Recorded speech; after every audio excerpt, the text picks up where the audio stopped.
ऐसा तो नहीं थी कि मजबूरी में हमने आज पास कर दिया और फिर उसके बाद हो गया, हम अपने घर को गए, सरकार अपने घर को गई। ऐसा नहीं होना चाहिए।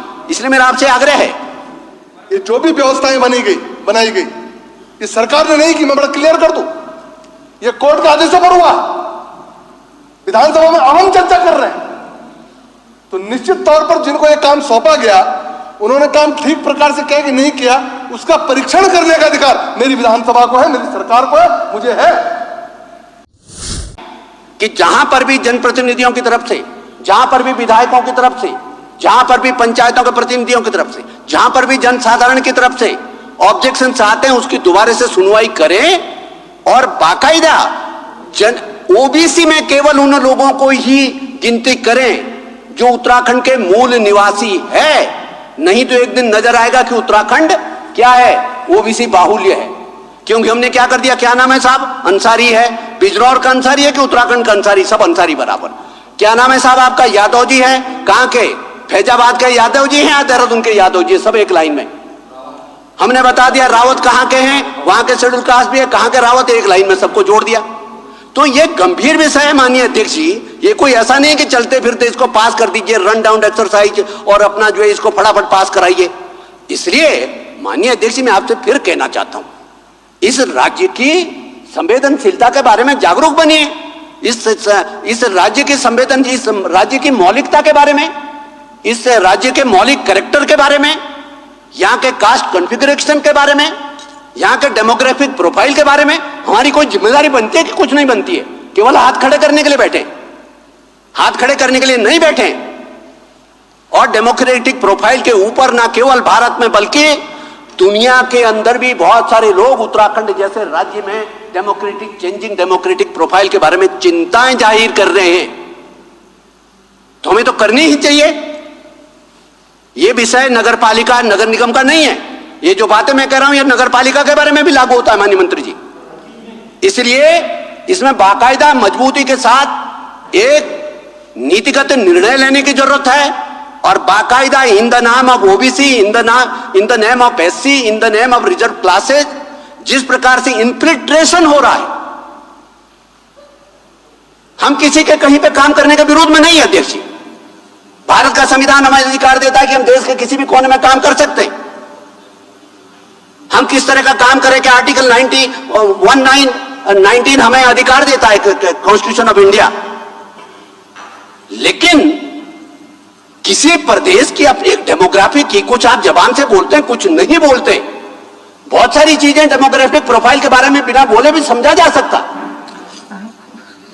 तो इसके मौलिकता को हम डिस्टर्ब कर रहे हैं राज्य के। माननीय अध्यक्ष जी मेरा आपसे आग्रह है कि इस बारे में निश्चित रूप से सरकार should come out with a categorical statement कि सरकार इसमें करेगी क्या इसको लागू करने से पहले। ऐसा तो नहीं थी कि मजबूरी में हमने आज पास कर दिया और फिर उसके बाद हो गया, हम अपने घर को गए, सरकार अपने घर को गई।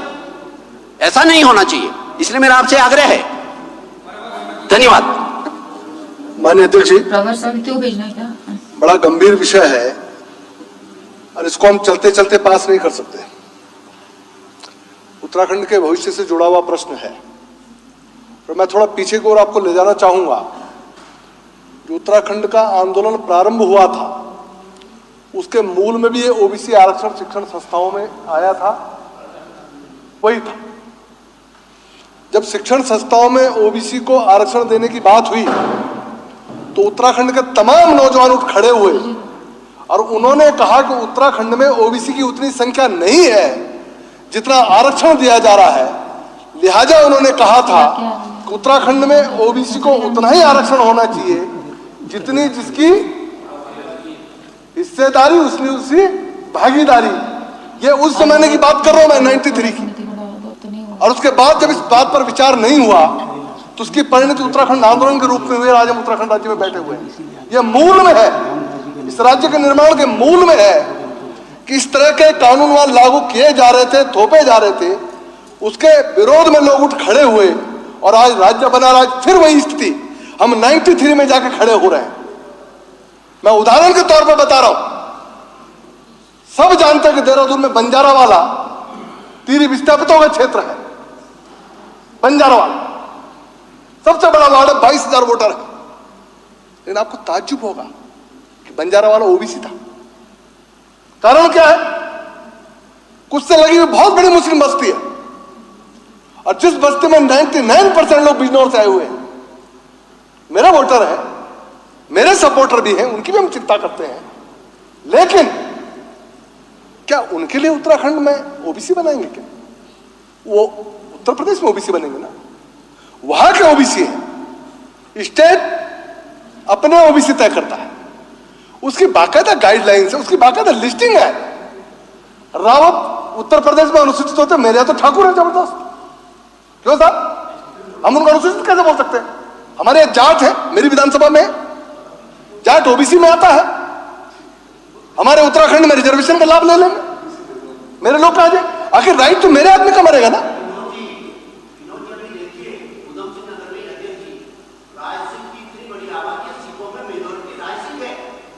तो ठीक बात है।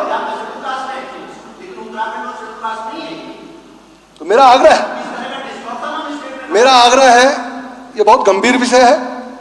We are the border area, बहुत सारी चीजें हमारे सामने जो हमको सेटल डाउन करनी है, या जिसको जल्दी में न किया जाए, इसको परवर समिति को सौंपा जाए, और परवर समिति जो आयोग ने जो आंकड़े जुटाए हैं उसके रिसोर्सेज पे जाना चाहिए।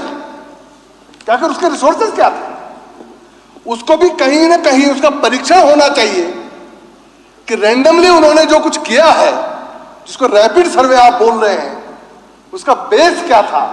मेरे घर तो कोई पूछने नहीं आया, मेरे घर कोई पता ही नहीं, आपके घरों में कोई पूछने आया क्या? कम से कम मेरे यहाँ तो पूछने नहीं आया। मेरे घर में मैंने पत्नी से पूछा कि आपके पास कोई आया नहीं, हमारे यहाँ तो कोई नहीं आया, कोई नहीं आया। तो इस प्रकार का सर्वे हुआ, लगातार इसका विरोध हो रहा। तो मेरा आग्रह, हम जिम्मेदार लोग बैठे हैं, ये विधानसभा उत्तराखंड की चिंता करने के लिए बनी हुई विधानसभा है, ये उत्तराखंड की विधानसभा है, ये उत्तराखंड के हितों को संरक्षण देने के लिए बनी हुई विधानसभा है। हमको इसको परवर समिति को भेजना चाहिए, इसका परीक्षण होना चाहिए। आप टाइम बाउंड कर सकते हैं, आप टाइम बाउंड कर सकते हैं, न्यायालय का भी हम सम्मान करते हैं, लेकिन हम रैंडमली कोई काम नहीं कर सकते, आंख बंद करके नहीं चल सकते। आज मेरी सरकार, हम सरकार के लोग, लेकिन ये जो भी व्यवस्थाएं बनाई गई, ये सरकार ने नहीं की। मैं बड़ा क्लियर कर दूं, ये कोर्ट के आदेशों पर हुआ, विधानसभा में अब हम चर्चा कर रहे हैं। तो निश्चित तौर पर जिनको ये काम सौंपा गया, उन्होंने काम ठीक प्रकार से किया कि नहीं किया, उसका परीक्षण करने का अधिकार मेरी विधानसभा को है, मेरी सरकार को है, मुझे है। मैं चाहूंगा कि मैं उसका परीक्षण करूं, और जब उससे हम संतुष्ट हो जाए, अगर कुछ गड़बड़ तो उसको ठीक कराए, और यदि संतुष्ट हो जाए तब हम उसकी सहमति दें। मेरा आग्रह है। तो मैं अपने विचारों को मुन्ना सिंह चौहान जी के साथ संबद्ध करते हुए, और यह जितने भी सदस्य बैठे हुए हैं, इसमें सब सत्ता पक्ष के सदस्य बैठे हुए हैं, शहजाद जी हमारे भाई हमारे साथ, लेकिन सबका मानना है ये परवर समिति को भेज दिया जाए। माननीय संसदीय कार्य मंत्री जी, माननीय दीजिए, थोड़ा परवर समिति को भेज दीजिए, सब लोग सहमत हैं। विपक्ष इतना समय लेता रहा, आप उनको रोक नहीं पाए। सत्ता पक्ष के लोग कुछ बात कर रहे हैं, आप हमें गड़ी दिखा रहे हैं, ये ठीक बात नहीं। हमको बात करनी है, आपकी सरकार है, हमारी सरकार है। अच्छा बैठे। मेरा आग्रह है, आपने आग्रह कर लिया, बैठ जाइए पीछे। नगर पालिका, नगर निगम, नगर पंचायत जो भी है, ये सबके लिए है। मेरा आग्रह, आपने अपनी बात कह ली है। माननीय सदस्य जी बैठिए और पीछे से बोलना चाह रहे, बोलिए।